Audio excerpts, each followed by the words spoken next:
Sunday கறி எடுக்க முடியலன்னு ரொம்பவே வருத்தப்படுறீங்களா? அப்போ இந்த கிரேவியை ஒரு வாட்டி ட்ரை பண்ணி பாருங்க. அதுக்கு முதல்ல ஒரு கடாயில் 1 ஸ்பூன் தனியா, 1 ஸ்பூன் பெருஞ்சீரகம், 1/4 ஸ்பூன் மிளகு, பட்டை, கிராம்பு, ஏலக்காய், அன்னாச்சிப்பூ, பிரியாணி இலை, காரத்துக்கு காஞ்ச மிளகாய் சேர்த்து நல்லா வறுத்து எடுத்து வச்சுக்கோங்க. அடுத்து ஒரு கடாயில் தேவையான அளவுக்கு எண்ணெய் சேர்த்து ஹீட் ஆனதும் 3 பல்லு பூண்டு, 1 துண்டு இஞ்சி, ஒரு பெரிய வெங்காயம், 1 தக்காளி சேர்த்து நல்லா வதக்கி ஆற வச்சு மிக்சியில் சேர்த்து அரைச்சி எடுத்துக்கோங்க.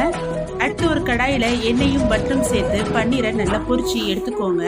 ஒரு கடாயில தேவையான அளவுக்கு எண்ணெய், 1 ஸ்பூன் பட்டர் சேர்த்து நல்லா ஹீட் ஆனதும் கரம் மசாலா பொருட்கள் சேர்த்து பொரிய விட்டுட்டு அரைச்ச வெங்காயம் தக்காளி பேஸ்ட்டை இதோட சேர்த்துருங்க.